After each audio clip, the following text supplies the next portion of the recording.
Hi viewers, welcome to our channel. ప్రస్తుతం మనతో పాటు ఇమ్మంది రామారావు గారు సీనియర్ జర్నలిస్ట్ ఉన్నారు. వారితో ఒకసారి మాట్లాడదాం. సార్ నమస్కారం సార్. నమస్తే బాబు.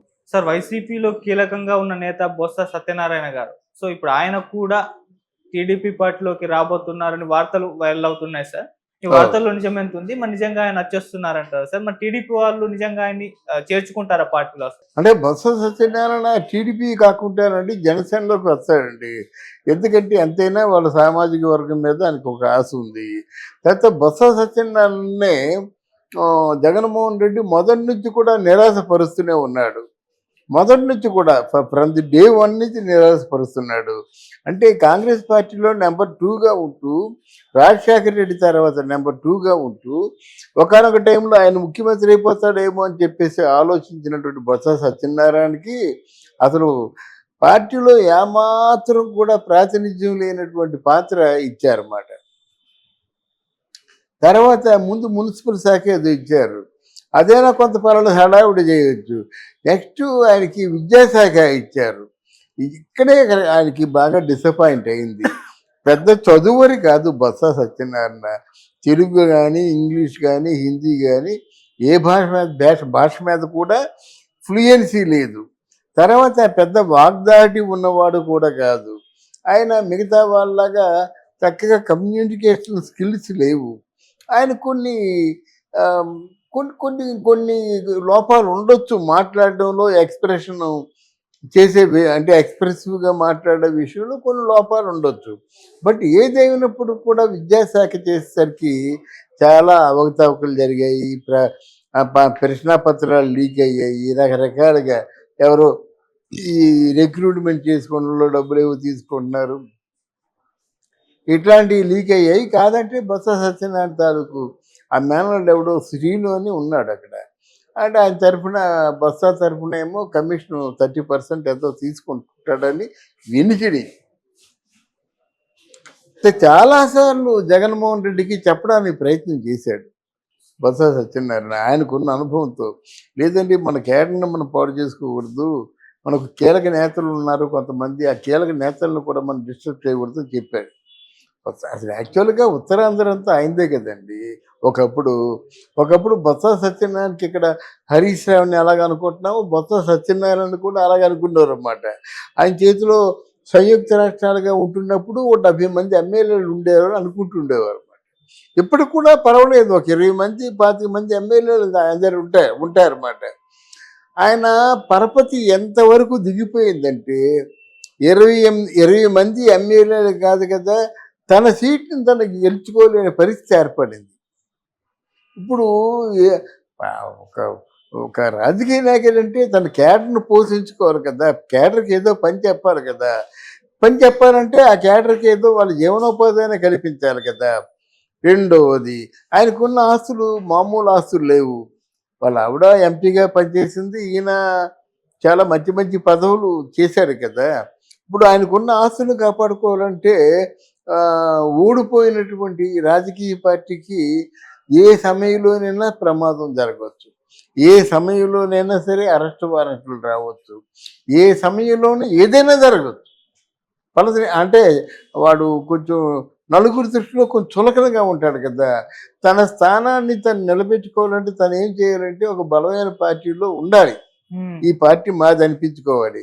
మొదట్లో తెలుగుదేశం అనుకున్నాం, తెలుగుదేశం అంటే చంద్రబాబు నాయుడు ఆయన సమ ఉద్యోగులు, ఒకరికొకరికి పడదు. కానీ ఇక్కడ ఏంటంటే పవన్ కళ్యాణ్ ఎదురువారిని గౌరవిస్తాడు.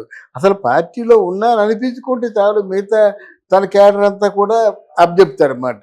ఆయనకున్న తృప్తి ఏంటంటే మన సామాజిక వర్గమే కదా, నేను కాకపోతే పోయిందే, ఆ పవన్ కళ్యాణ్ అనే సీఎం అవుతాడు కదా, మన ఆస్తులు కాపాడుకోవచ్చు కదా అనేటి కొంచెం ఆలోచనలు ఉంటాయి. అంటే ప్రొటెక్టివ్గా ఆలోచిస్తారన్నమాట. అదే ఇది మంతనాలు జరుగుతున్నాయి జనసేన పార్టీలో. అంటే వైసీపీ పార్టీ మార్పు కోసమే ఎన్నిసార్లు కబుర్లు చేసినప్పుడు కూడా ఆయన బొత్స సత్యనారాయణ రాలేదు. ఈవెన్ రోజా కూడా రాలేదు, విడుదల రజనీ కూడా రాలేదు. అంటే మిగతా వాళ్ళు ఎవరెవరైతే అంటే పక్క చూపులు చూస్తున్నారో ఎవరు కూడా రాలేదన్నమాట. ఇప్పుడు అనిల్ కుమార్, ఈరోజు కొడాలి రాలేదు, వల్లభనేని వంశీ రాలేదు, పేర్ని నాని రాలేదు, అందువల్ల అంబటి రాంబాబును అరవింద్ కుమార్ అనిల్ కుమార్ యాదవ్ వచ్చారన్నమాట. ఇలాగా ఇప్పుడు అందరూ దండలుగా పార్టీ అంటే రూలింగ్లో లేకపోయినప్పుడు ఎవరికి వాళ్ళు కొంచెం దూరంగా ఉండడానికి ప్రయత్నం చేస్తారు. అదే సమయంలో ఓడిపోయాం కదా అని కొంచెం మనం ఉపశమనం పొందేలాగా ఒక్కో దెబ్బేస్తారు. దాంట్లో తేరుకొనేలాగా అరెస్ట్ చేసేస్తారు. ఇలాంటి ప్రమాదాలు ఉన్నాయి. అందువలన మరి పార్టీలు మారే వాళ్ళు మారుతుంటారన్నమాట. ఈ నెలాఖరికి కానీ ఒక క్లారిఫికేషన్ రాదు. వీళ్ళు ఎప్పుడైతే ప్రజల్లోకి వెళ్ళిపోయారో ఆటోమేటిక్గా డబ్బులు ఎప్పుడైతే చాలామని అవుతాయో, అంతే కదా, నిధులు వస్తే డబ్బులు చాలామని అవుతుంది. డబ్బులు చాలామని అయితే కాంట్రాక్టులు తీసుకుంటారు. వాళ్ళకి ఏదో విధంగా ఆదాయ వనరులు కావాలంటే వాళ్ళు కాంట్రాక్టులు తీసుకోవాలి కదా, వాళ్ళ క్యాడర్ని బతికించుకోవాలి కదా. ఇప్పుడైతే ఇలా ఉన్నారు, రేపు పొద్దున్న జన సైనికులు ఉంటారా? మీరు మినిస్టర్లు అయ్యారు బాగానే ఉందని మా మాట ఏంటంటారు, తెలుగుదేశం క్యాడర్ ఊరుకుంటుందో మా మాట ఏంటంటారు. ఆ పెద్దవాళ్ళు బొత్స లాంటి వాళ్ళు ఉన్నారంటే వాళ్ళు ఊరుకుంటారా? వాళ్ళు కాంట్రాక్టులు తీసుకుంటారు. అభివృద్ధి పేరుతోనే ఇవన్నీ జరుగుతాయి. ఉత్తరాంధ్ర అభివృద్ధి అంటే ముందు ఎవరిని కన్సల్ట్ చేయాలా? బొత్సానే కన్సల్ట్ చేయాలా? అంటే బొత్స కన్సల్ట్ చేస్తే మిగతా తెలుగుదేశం వాళ్ళు ఊరుకుంటారంటే మెన్ ఉన్నారు ఆయన దగ్గర, పని చేయించగలడు. ఉత్తరాంధ్రతో తన కంట్రోల్ ఉంటుంది.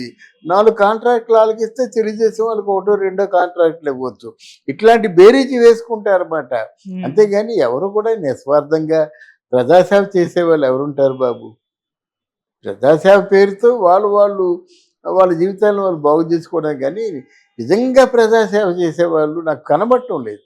అది కానీ సార్ ఇప్పుడు జగన్మోహన్ రెడ్డి గారు కూడా వీటిని చూసి చూడనట్టు వదిలేస్తున్నారు. రీసెంట్ గా ఎమ్మెల్సీలతో మీటింగ్ ఏర్పాటు చేసుకున్నారు. అక్కడ వాళ్ళు చెప్పారు, చాలా మంది ఎమ్మెల్సీలు టీడీపీ వాళ్ళతో క్లోజ్ గా ఉంటున్నారంటే పోయేట వాళ్ళు పోనివ్వండి, మనం ఏం చేయలేం కదా అని చెప్పేసి అలా చూసి చూడనట్టు వదిలేస్తున్నారంట. అవును, ఎమ్మెల్సీలతో ఏం పని ఉంది? ఎమ్మెల్సీలు ఎక్కువగా శాతం ఉండేవారు కదా, బిల్లు పాస్ చేయడం. ఇప్పుడు ఎలాగైనా బుల్లో చేస్తారు, మనుషులు కొనేస్తారు, ఆ బిల్లు పాస్ చేసుకుంటారు.